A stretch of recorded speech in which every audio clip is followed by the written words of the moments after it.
October 18th, 1955. Warner Brothers Studios, Burbank. Director Nicholas Ray sits alone in his office at 2:47 a.m., chain-smoking Lucky Strikes and staring at the daily footage from Rebel without a cause. The film should be wrapping in 2 weeks, but Ray has a problem that's keeping him awake. A 24-year-old problem named James Dean. On the screen, he watches the rushes from yesterday's emotional scene between Jim Stark and Judy. The chemistry is undeniable. The performance is raw and authentic. But Ray sees something else in the footage. Something that makes his stomach turn. He sees the way James Dean looks at 17-year-old Natalie Wood, not as Jim looking at Judy, not even as James looking at Natalie, but as a desperate, damaged young man looking at a replacement for the mother he lost 15 years ago. Ray rewinds the footage and watches again.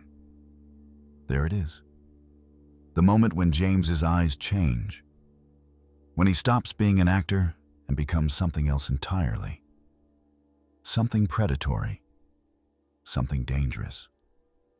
Ray picks up his phone and dials his assistant director. "Frank, we need to talk. Right now. Come to my office."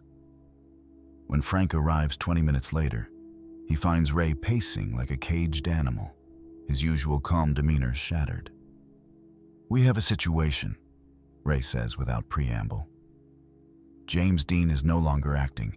He's using our movie to work through some kind of psychological break, and I have to stop him before he hurts that girl." The meeting that would change how Hollywood handled troubled actors forever.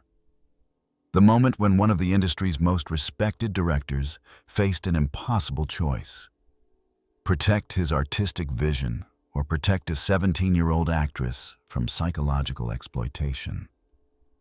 This is the untold story of Nicholas Ray's desperate struggle to control James Dean's unraveling psyche while completing one of cinema's most iconic films. The story of a director who realized too late that he had cast a predator, not an actor, and his frantic efforts to contain the damage before it destroyed an innocent girl's life. Nicholas Ray had directed difficult actors before.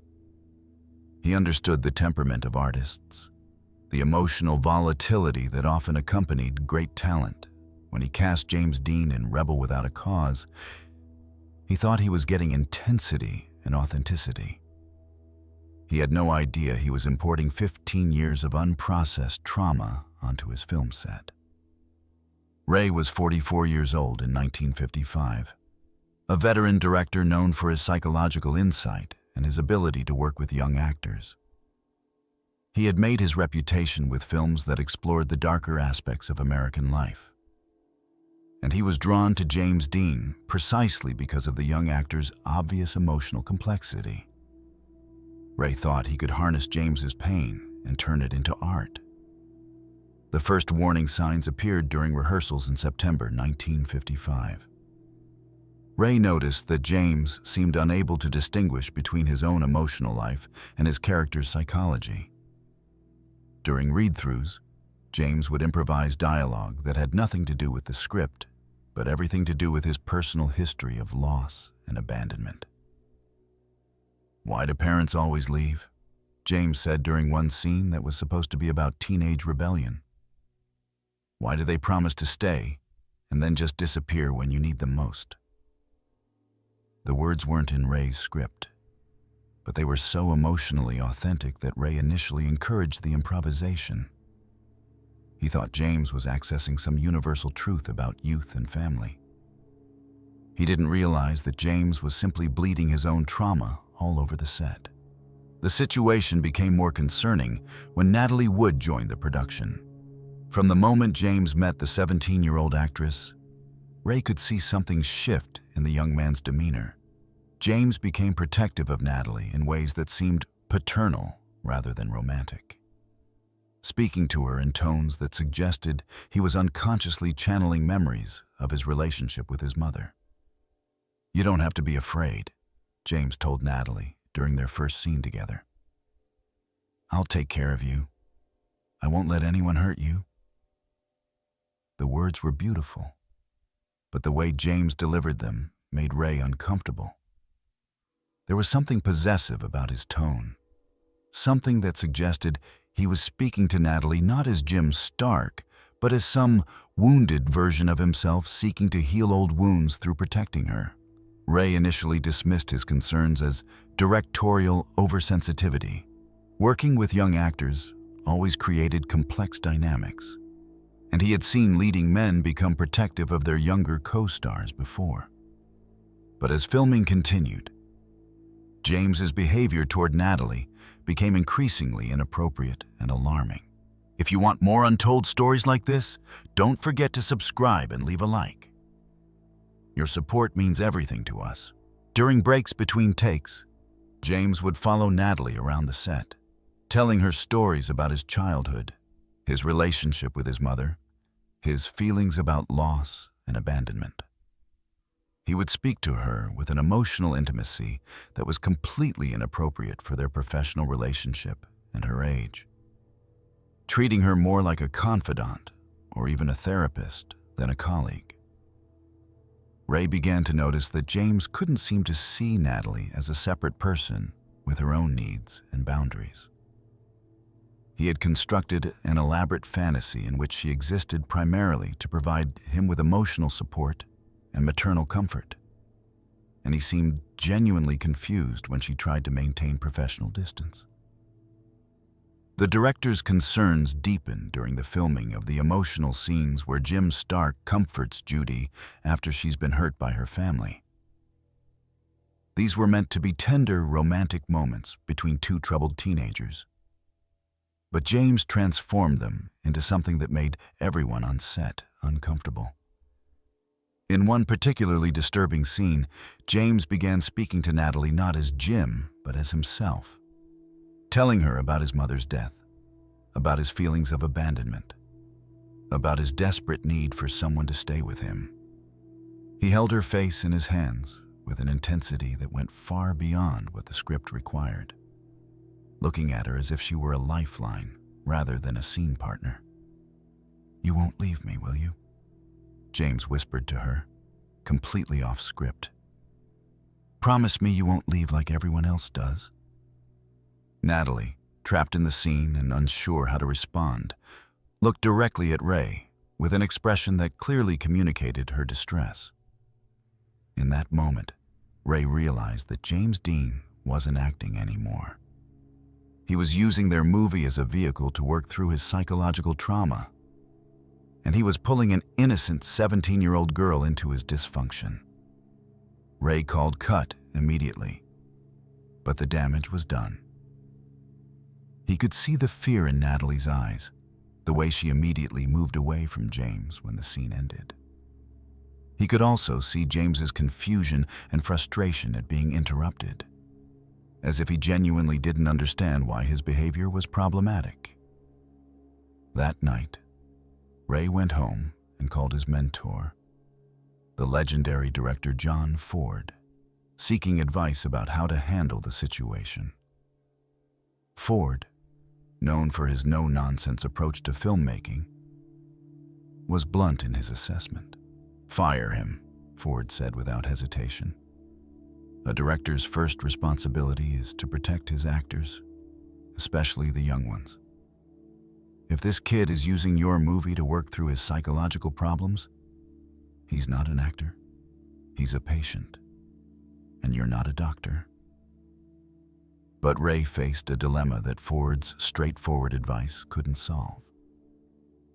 James Dean's performance, disturbing as his behavior was also undeniably brilliant. The raw emotion he was channeling, even though it came from inappropriate sources, was creating some of the most authentic acting Ray had ever captured on film.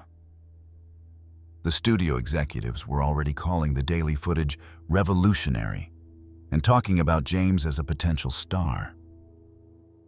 More problematically, they were halfway through production.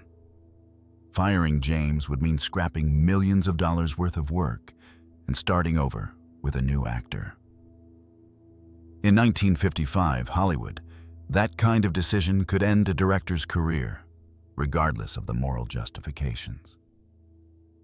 Ray found himself trapped between his artistic ambitions, his financial obligations, and his moral responsibility to protect Natalie Wood.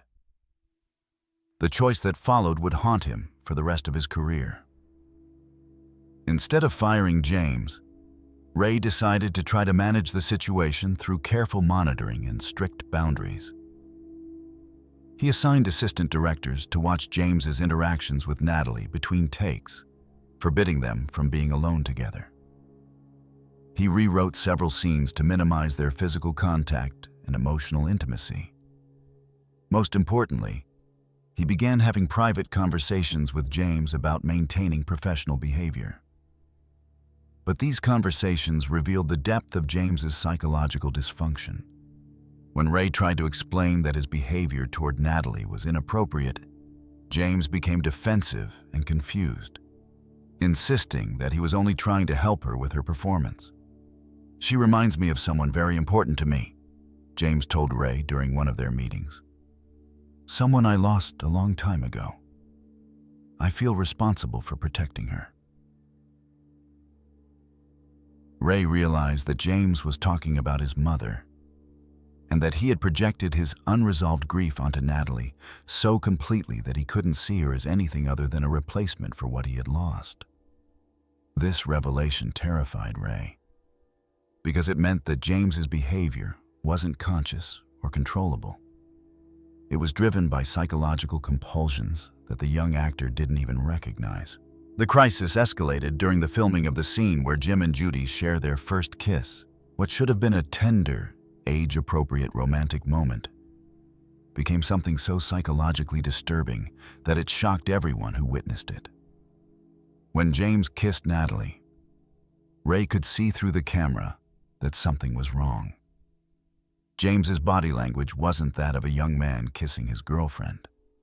It was desperate, hungry, possessive in ways that suggested he was trying to claim something that belonged to him. Natalie's response was equally telling. She looked frightened, overwhelmed, as if she were being consumed by James's need, rather than participating in a romantic scene. Ray called cut immediately, but James didn't stop. He continued holding Natalie, whispering to her, lost in whatever psychological space he had accessed. Ray had to physically approach them and called James's name 3 times before the young actor seemed to return to reality. "That was beautiful," James said to Ray, seemingly unaware of how disturbing the scene had been. "Did you feel that connection? It was like she was really there for me." Ray looked at Natalie, who was pale and shaking, and made a decision that would change the entire production. He called an early lunch and immediately went to his trailer to phone the studio executives. "I need a psychiatric consultant on this set," Ray told the head of production. "Not for research, for emergency intervention. James Dean is having some kind of psychological breakdown, and I'm afraid he's going to hurt Natalie Wood." The studio's response was swift and decisive. Within hours, Dr. Martha Klein, a psychiatrist who specialized in entertainment industry trauma, arrived on the set. Her assessment of James Dean's behavior was immediate and alarming. "This young man is experiencing severe attachment disorder symptoms," Dr. Klein told Ray after observing James for several hours. "He's projecting maternal figures onto every woman he encounters, and he's particularly drawn to younger women who trigger his protective instincts. Miss Wood is in genuine psychological danger from him." Dr. Klein's recommendations were stark. James should be immediately removed from situations where he could be alone with Natalie. His scenes should be restructured to minimize emotional intimacy, and he should begin intensive therapy to address his unresolved trauma. Most importantly, she warned that James's condition was likely to deteriorate rather than improve without professional intervention. Ray faced the most difficult decision of his directing career. He could follow Dr. Klein's advice and essentially rebuild his entire movie around containing James's psychological dysfunction. Or he could remove James from the production and face the financial and professional consequences. The choice was made for him when Natalie's mother, Maria Gurdin, arrived on the set after receiving a panicked phone call from her daughter. Maria had been managing Natalie's career since childhood and had dealt with numerous difficult situations involving adult actors. But she had never encountered anything like James Dean's behavior. "My daughter called me crying," Maria told Ray in his office. "She said that Mr. Dean is treating her like she's his dead mother and that she's afraid of him. I want to know what you're going to do to protect her." Ray looked at Maria Gurdin's fierce maternal protectiveness and realized that he was seeing what James Dean had been searching for his entire life. A mother who would fight for her child, who would demand that the world treat them safely. The irony was devastating. James was psychologically terrorizing the one person who possessed the very thing he desperately needed. The solution Ray developed was unprecedented in Hollywood history. James Dean would remain in the production, but under conditions that amounted to psychological house arrest. He would be accompanied by a handler at all times, forbidden from speaking to Natalie about anything other than work, and required to attend daily therapy sessions with Dr. Klein. His scenes would be filmed under strict supervision, with the understanding that any deviation from professional behavior would result in immediate termination. These measures allowed filming to continue, but they also created a tense, artificial atmosphere that affected everyone's performance. James, frustrated by his inability to maintain his emotional connection with Natalie, became increasingly erratic and unpredictable. His acting remained powerful, but it was powered by rage and desperation, rather than the raw vulnerability that had initially attracted Ray to him. These forgotten stories deserve to be told. If you think so too, subscribe and like this video. Thank you for keeping these memories alive. Natalie, meanwhile, learned to protect herself from James's projections by maintaining strict emotional distance during their scenes. The natural warmth and chemistry that had initially developed between Jim and Judy was replaced by a guarded tension that, ironically, may have made their performances more realistic for characters dealing with emotional trauma. Ray found himself directing two different movies simultaneously. The one he had originally envisioned, about troubled youth finding connection despite their wounds, and the one he was actually making, about a young woman protecting herself from a psychologically dangerous man while trying to maintain her professionalism. The most heartbreaking aspect of the situation for Ray was watching James's complete lack of insight into his own behavior. Even after Dr. Klein explained the psychological dynamics at play, James continued to insist that he was only trying to help Natalie, that his feelings for her were pure and protective rather than exploitative and inappropriate. "She needs someone to take care of her," James told Ray during one of their final conversations. "She's so young and vulnerable. Someone hurt her in the past, I can tell. I just want to make sure she knows she's safe." Ray realized that James was describing not Natalie's emotional state, but his own, projecting his childhood trauma onto her and then positioning himself as the protector he had wished for when his mother died.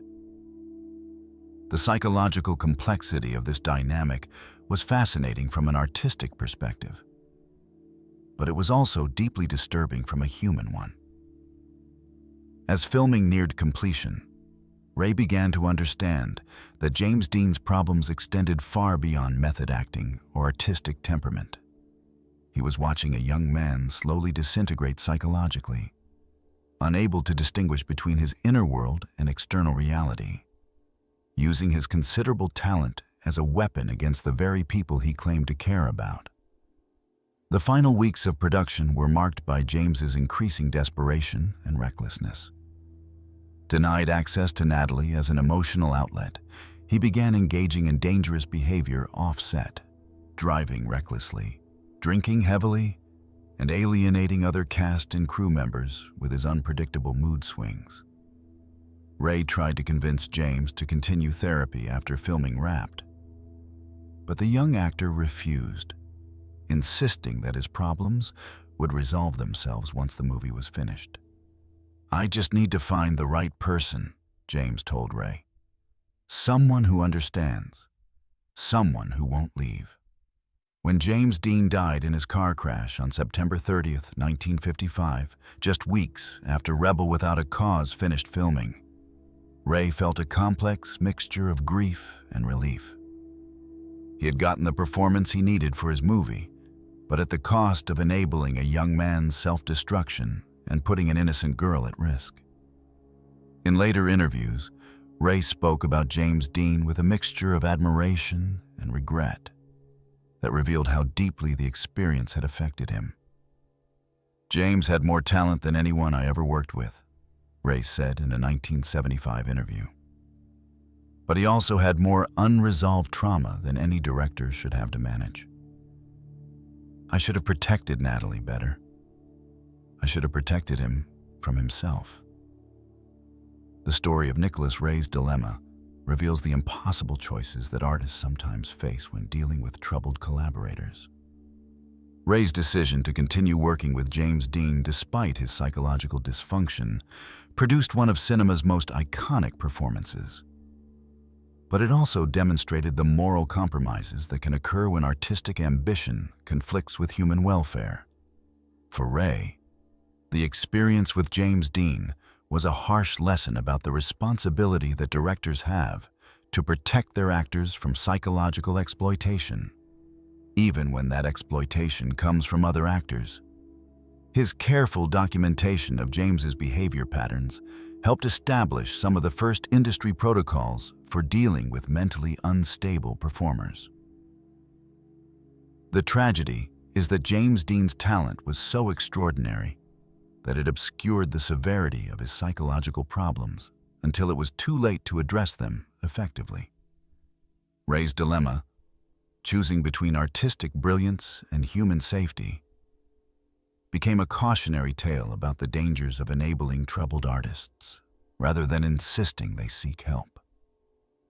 Natalie Wood carried the trauma of her experience with James Dean for the rest of her life, but she also carried Ray's protection. In later interviews, she credited the director with saving her from what could have been a much more damaging psychological exploitation. "Nick Ray saw what was happening before I really understood it myself," Natalie said in a 1979 interview. "He could have let it continue because James's intensity was making the movie better. Instead, he chose to protect me. That decision probably saved my sanity, maybe my life." The legacy of Nicholas Ray's dilemma extends beyond Rebel Without a Cause.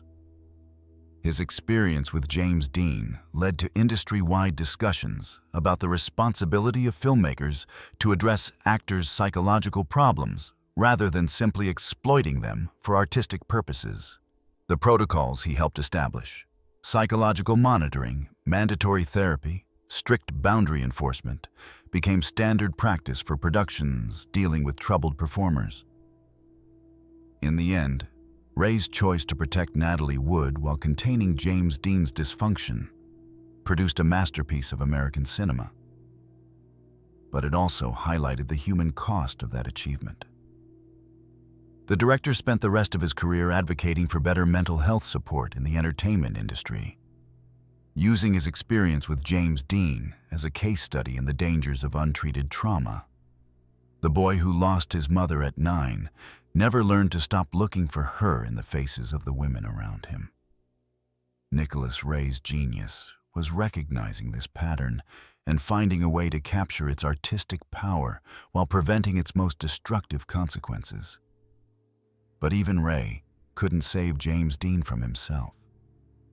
He could only protect others from becoming casualties of James's unhealed wounds.